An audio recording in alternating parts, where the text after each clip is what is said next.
বন্ধুরা, এই গল্পটি এমন এক ছেলের যে তার স্কুল টিচারের প্রেমে পড়ে এবং এরপর সে তার টিচারের সাথে এমন এমন জিনিস করে যেগুলো আমরা কল্পনাও করতে পারবো না। গল্পের শুরুতে আমরা লানা নামের এক স্কুল টিচারকে দেখি, যিনি কিনা একজন বিবাহিত মহিলা ছিলেন। তার একটি মেয়েও ছিল যার নাম ছিল রাশা। লানা যেই স্কুলে পড়াতো সেই স্কুলেই ব্যানি নামের এক হ্যান্ডসাম কিন্তু এক বদমাশ গোছের ছেলেও পড়তো, যে লানার ক্লাস চলাকালীন শুধুমাত্র তার দিকেই তাকিয়ে থাকতো। তাকে দেখে মনে হতো সে লানাকে ভালোবাসতে শুরু করেছে। এটা দেখে লানাও তার প্রতি আকৃষ্ট হয়ে পড়ে। তার বুঝতে অসুবিধা হয় যে সে ব্যানির সাথে কিভাবে ডিল করবে, কারণ সে তো শুধুমাত্র একজন স্টুডেন্ট। কখনো কখনো ব্যানি তার এতটাই কাছে চলে আসতো যে লানা নিজের উপর নিয়ন্ত্রণ রাখতে পারতো না। তাই লানা তার প্রতি টান থেকে নিজেকে বাঁচাতে যে কোনো কিছু করতেই রাজি ছিল। সে যতটা সম্ভব ব্যানির থেকে দূরে থাকার চেষ্টা করত। একদিন সকালে লানা ক্লাসে এসে তার সব স্টুডেন্টদের মধ্যে টেস্ট পেপার বিতরণ করে এবং তাদের নির্দেশ দেয় লেখার জন্য। তখন সে লক্ষ্য করে যে ব্যানি পেপারে কিছুই লিখছে না এবং শুধু তার দিকেই তাকিয়ে আছে। লানা তাকে উপেক্ষা করে অন্যদিকে তাকাতে থাকে। ক্লাসের পর লানা তার মেয়ে রাশাকে স্কুল থেকে আনতে যায়। রাশা তাকে জড়িয়ে ধরে বলে যে আজকে স্কুল খুব বোরিং ছিল। এতে রাশা হাসতে থাকে। তারপর সে রাশাকে গাড়িতে বসায়। তখনই তার চোখ পড়ে ব্যানির ওপর, যে নিজের কুকুরকে হাঁটতে নিয়ে গিয়েছিল। সে একটু ভয় পেয়ে যায় ব্যানিকে সেখানে দেখে এবং গাড়ি চালিয়ে সেখান থেকে চলে যায়। পরের দিন লানার এক স্টুডেন্ট ক্লাসে প্রেজেন্টেশন দিচ্ছিল। তখন লানার চোখ পড়ে দুই মেয়ের ওপর যারা ফোনে মুভি দেখে হাসছিল। লানা তাদের সতর্ক করে এবং ফোনটা নিজের ব্যাগে রাখতে বলে, কিন্তু তারা শোনে না। লানা রেগে গিয়ে তাদের ফোন নিয়ে নেয় এবং বলে ক্লাসের পর সে ফোনটা ফিরিয়ে দেবে। তখন ওই মেয়েটি লানাকে ফোন দিয়ে একটি গালাগালি দেয়, যেটা শুনে ক্লাসের বাকি ছাত্ররা হাসতে থাকে। লানা সেই মেয়েটিকে বলে যে সে স্কুল অথরিটির কাছে তার অভিযোগ করবে। ব্রেক টাইমে যখন লানা চা খাচ্ছিল তখন হঠাৎ সে জানলা দিয়ে দেখে ব্যানিকে। ব্যানি একটি মেয়েকে বিরক্ত করছিল। সে শুধু শুধু মেয়েটির ব্যাগ থেকে জিনিস বের করে ছুঁড়ে ফেলে দিচ্ছিল এবং শুধু তাই নয়, সে তার সাইকেলটাও ফেলে দিয়ে নষ্ট করে দেয়। এই ঘটনার পর লানা স্টাফ রুমে বসে অন্য আরেকজন টিচারের সাথে ব্যানির সম্পর্কে কথা বলে।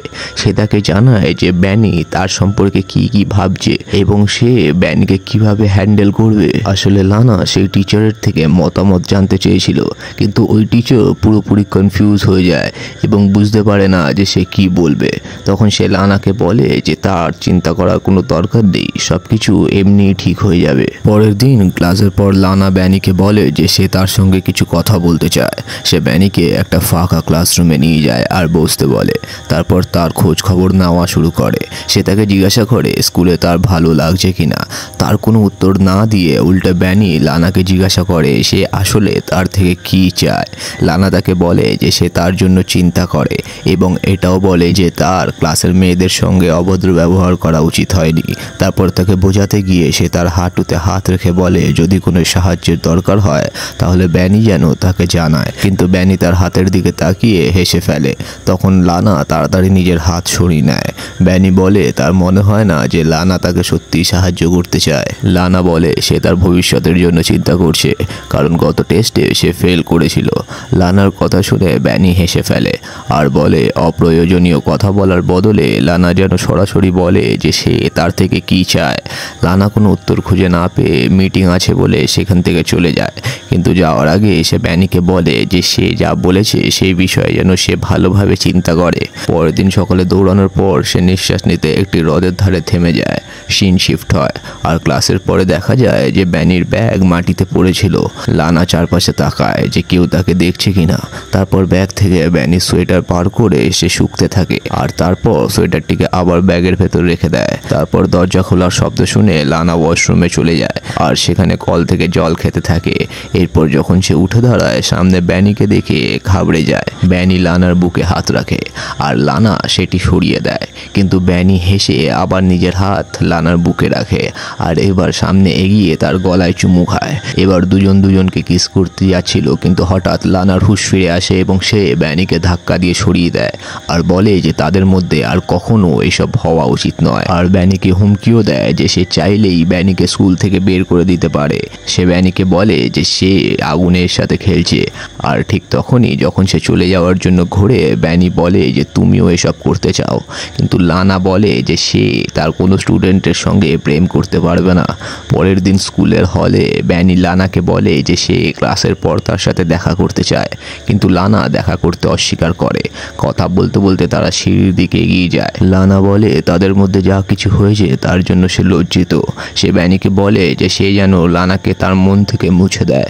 এটা বলে সে সেখান থেকে চলে যায় আর পার্কিং লটে গিয়ে দেখে যে তার গাড়ির সাইড মিরর ভেঙে গেছে আর গাড়িতে কেউ স্ক্র্যাচও করে দিয়েছে। তারপর সে গাড়িতে বসে রাশার স্কুলে যায় তাকে আনতে। সিন শিফট হয় আর আমরা দেখি লানা তার বাড়ির গার্ডেনে গাছ লাগাচ্ছে আর তার স্বামী ওয়ার্ড তাকে জিজ্ঞাসা করে তার গাড়িতে স্ক্র্যাচ কিভাবে পড়লো।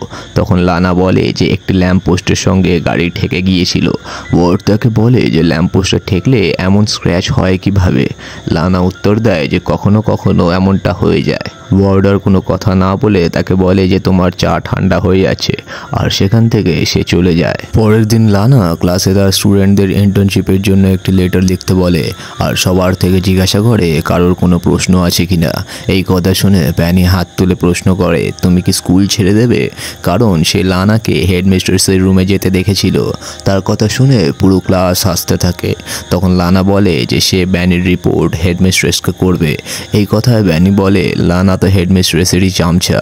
তার কথা শুনে লানা রেগে যায় আর তার ব্যাগ ক্লাসরুমের বাইরে ছুঁড়ে ফেলে দেয় আর বলে যে তুমি চাইলে ক্লাস ছেড়ে বেরিয়ে যেতে পারো আর না হলে আমি চলে যাব। এমন সময় একটি ছেলে বোর্ডের দিকে একটা কিছু ছুঁড়ে মারে যেটা লানার গায়ে লাগতে লাগতে বেঁচে যায়। এটা দেখে লানা ক্লাস থেকে বেরিয়ে যায় আর স্টুডেন্টরা খুশিতে চিৎকার করতে থাকে। পরের দিন যখন লানা বাড়িতে রাশাকে পড়াচ্ছিল তার ফোনটি বারবার বাজতে থাকে। এতে করে লানা আর রাশা দুজনেই বিরক্ত হয়।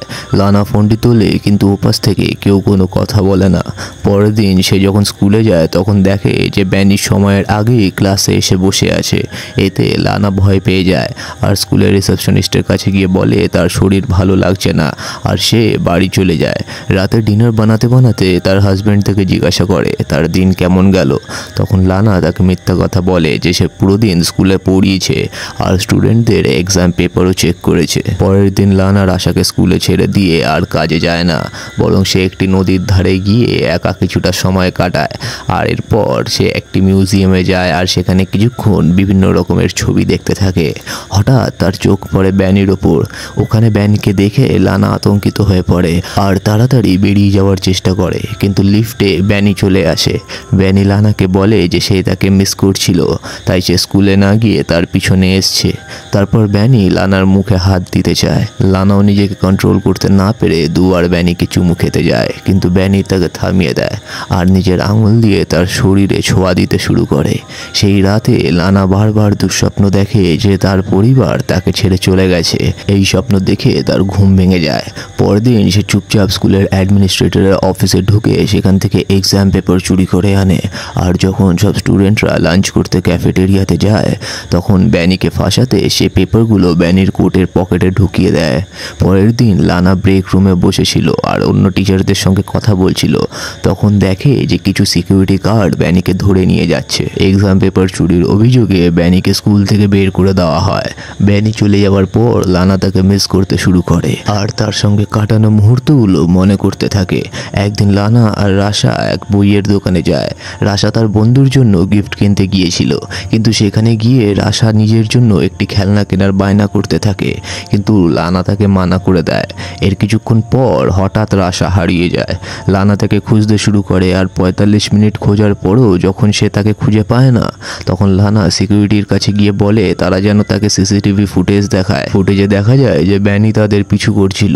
তারপর দেখা যায় রাশা দোকান থেকে বেরিয়ে যাচ্ছে আর এটা দেখে লানা আতঙ্কিত হয়ে পড়ে। কিন্তু তখনই লানার হাজব্যান্ডের ফোন আসে। সে তাকে জানায় যে রাশা তার সঙ্গে বাড়িতেই আছে। এটা শুনে লানা স্বস্তি পায় আর সিকিউরিটির কাছে ক্ষমা চেয়ে বাড়ি ফিরে আসে।